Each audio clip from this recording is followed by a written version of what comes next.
आऊज़ुबिल्लाहि मिनश्शैतानिर्रजीम बिस्मिल्लाहिर्रहमानिर्रहीम।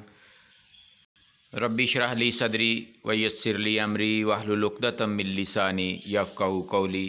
मैं तसव्वुर हुसैन अपने यूट्यूब चैनल मैथ क्लिनिक 90 में अपने तमाम व्यूअर्स को इस दुआ के साथ वेलकम करता हूँ कि आप तमाम अल्लाह तबारक व तआला के फ़ज़ल व करम से खैरियत से होंगे। मेरी ये भी दुआ है कि अल्लाह पाक आपको खुशबाश रखें, आबाद रखें, आपको अपनी हिफ्ज़ व अमान में रखें। व्यूअर्स, जिस तरह आप तमाम असातिज़ा, तुलबा, वालदैन और कम्युनिटी के इल्म में है कि एजुकेशन का रोल वेरी इम्पोर्टेंट है हमारे मुआशरे की में, क्योंकि तालीम के साथ साथ तरबियत का फैक्टर वेरी इम्पोर्टेंट है और ये अदारे ही हैं जो तालीम भी प्रोवाइड करते हैं और कोशिश कर रहे हैं, कोशिश में लगे हुए हैं कि हम अपने स्टूडेंट्स की अच्छी तरबियत कर सकें। तो अभी जिस तरह 10th का रिज़ल्ट आया, 9th का रिज़ल्ट भी 19 सितंबर को इंशाल्लाह डिक्लेयर होगा, फिर second year and then first year. अब जब 10th का रिज़ल्ट आया उसके बाद बहुत सारे बच्चों के बहुत सारे सवालात थे, उनकी क्वेरीज थी मार्क्स इम्प्रूवमेंट से रिलेटेड कि ये कितने चांसेस होंगे, कौन सा सिलेबस होगा, कितने अरसा तक हम मार्क्स इम्प्रूव कर सकते हैं, ग्रेड डी और सी से मुतल्लिका तुलबा के लिए क्या हदायत बोर्ड ने जारी की हैं और कौन से ऐसे स्टूडेंट्स होंगे जो कि रिज़ल्ट मार्क्स अपने इम्प्रूव कर सकेंगे। जब मार्क्स आप इम्प्रूव करते हैं तो आपके रिज़ल्ट के ऊपर क्या लिखा जाता है, रिज़ल्ट कार्ड के ऊपर बोर्ड की तरफ से क्या प्रिंट होता है और कौन कौन से मज़ामीन हैं जिनमें आप मार्क्स इम्प्रूव कर सकते हैं। ये आज की वीडियो का ये 7 पॉइंट्स आज की वीडियो में डिस्कस किए जाएंगे, क्योंकि ये वो पॉइंट हैं जो रिपीटेडली पूछे गए स्टूडेंट्स की तरफ से भी और कुछ कम्युनिटी की तरफ से भी ये सवालात आए, पेरेंट्स की तरफ से भी ये क्वेश्चन बार बार अराइज़ हुए। तो मैंने ये मुनासिब समझा कि इसके ऊपर वीडियो बनाई जाए, बोर्ड की हदायत आपके साथ शेयर की जाएं ताकि आप क्रिस्टल क्लियर हों और आप इसके अकॉर्डिंग फिर नेक्स्ट स्टेप आप ले सकें। नंबर 1, स्टेप बाय स्टेप इनको इंशाल्लाह डिस्कस करेंगे। ग्रेड या मार्क्स को बेहतर बनाने के लिए उम्मीदवार को मौजूदगी सिलेबस, यानी जिसमें से उम्मीदवार ने असल इम्तहान दिया था के अंदर से इम्तहान के 4 मौके फ़राहम किए जाएंगे। इसके लिए 3 साल का अरसा दिया जाएगा, यानी जिस सिलेबस में से आपने इम्तहान दिया होगा वही सिलेबस चेंज हो या ना हो, आपने उसी सिलेबस में से इम्प्रूव करने के लिए इम्तहान देना है और आपके पास 4 चांसेस होते हैं इम्प्रूव करने के और ये 3 साल का दौरानिया होता है। इसके अंदर आपने ये 4 चांस अवेल कर रहे होते हैं, यानी 3 साल में 4 दफ़ा इम्प्रूवमेंट का इम्तहान दिया जा सकता है और आपके सिलेबस और सब्जेक्ट्स भी वही रहेंगे जो आप ऑलरेडी एग्ज़ाम दे चुके। यानी आपने अगर आर्ट्स सब्जेक्ट चूज़ किए थे, आप आर्ट्स में ही एग्ज़ाम देंगे। आपके साइंस सब्जेक्ट थे और उनमें आपने लेट्स सपोज के बायो पढ़ी थी या कंप्यूटर पढ़ा था, जो भी आपके सब्जेक्ट हैं सब्जेक्ट सेम रहेंगे और उनके ऊपर आप 4 चांसेस इम्प्रूवमेंट के मौजूद हैं और 3 साल का अरसा है। और दूसरा कि आपने इस दौरान अगर अगली तालीम पास ना की हो, यानी अगर आप मैट्रिक के मार्क्स इम्प्रूव कर रहे हों तो आपने इंटर पास ना किया हो और अगर आप इंटर का इम्प्रूवमेंट दे रहे हैं तो आपने अगले यानी बीए या बीएससी या बीएस पास ना किया हो। मैं अगेन क्लियर करता हूं कि आप अगर फ़र्ज़ करें मैट्रिक के मार्क्स इम्प्रूव करना चाहते हैं तो मैट्रिक से अगली क्लास जो है वो एफ़ए या एफएससी है।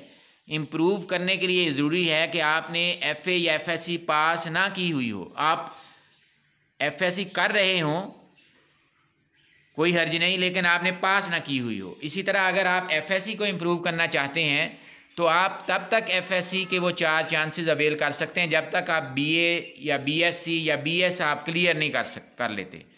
अगला पॉइंट ताहम ये उम्मीदवार की मर्ज़ी होगी कि वो पार्ट 1 या पार्ट 2 या दोनों पार्ट्स इकट्ठे या मुंतखब मज़ामीन का इम्तहान दें और मार्क्स इम्प्रूव होने तक वो 3 साल में 4 दफ़ा इम्तहान दे सकता है।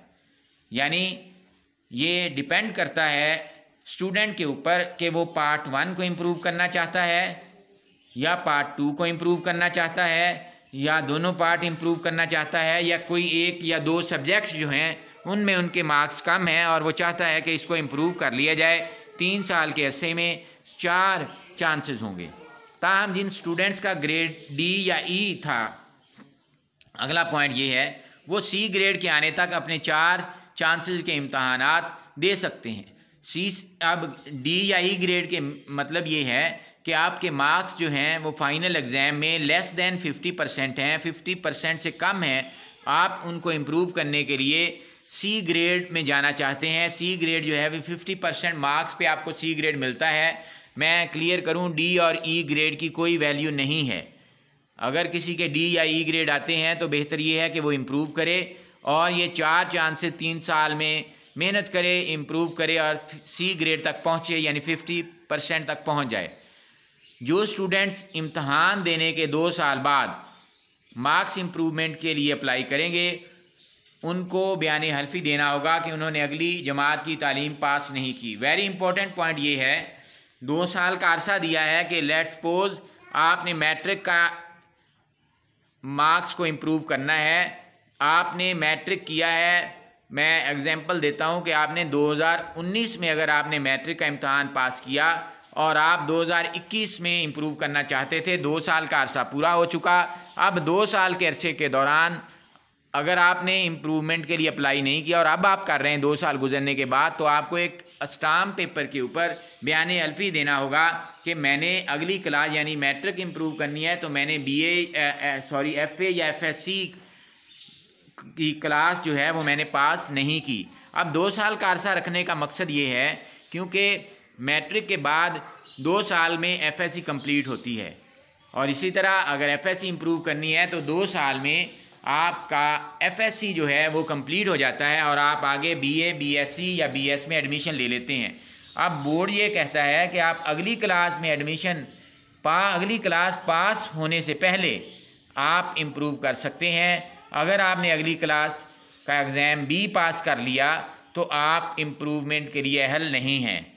मार्क्स इम्प्रूव होने के बाद जो रिज़ल्ट कार्ड जारी होगा उस पर लिखा होगा कि स्टूडेंट ने कितनी बार इम्प्रूवमेंट का इम्तहान दिया। अब जब आप मार्क्स इम्प्रूव करते हैं तो आपको एक रिज़ल्ट कार्ड जारी होगा इम्प्रूव्ड मार्क्स का और उसके ऊपर ये बिल्कुल क्लियर कट मेंशन होगा कि जिस तरह 4 चांसेस हैं और 3 साल का दौरानिया है जिसमें आप इम्प्रूव कर सकते हैं, तो आपके इम्प्रूव्ड रिज़ल्ट कार्ड के ऊपर ये लिखा होगा कि आपने 1 चांस में इसको इम्प्रूव कर लिया, 2 चांसेस अवेल किए, 3 किए या 4 किए। ये सारे चांसेस आपके रिज़ल्ट कार्ड के ऊपर मेंशन होंगे।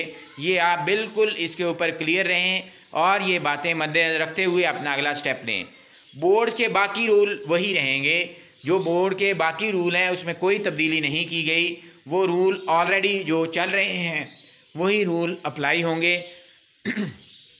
वो स्टूडेंट्स जिन्होंने 2020 में मैट्रिक या इंटर का इम्तहान दिया था, अगर उन्होंने पहले मार्क्स इम्प्रूव नहीं किए तो वो अभी भी चांसेस इस्तेमाल कर सकते हैं।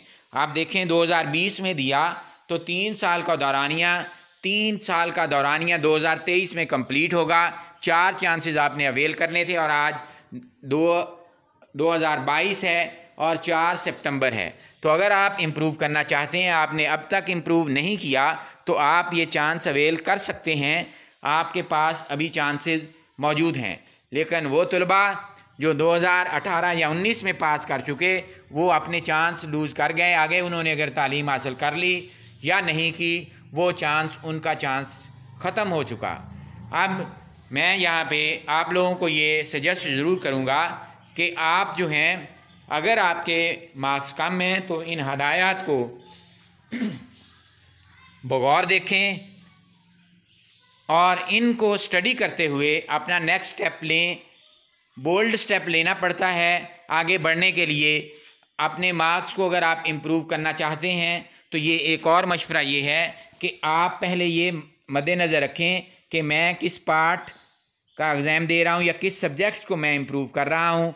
आपने उस सब्जेक्ट के अंदर ये पहले देख लें कि मैं इतना कैपेबल हूँ, इतना मैं टाइम दे सकता हूँ कि मैं इसको इम्प्रूव कर लूँ।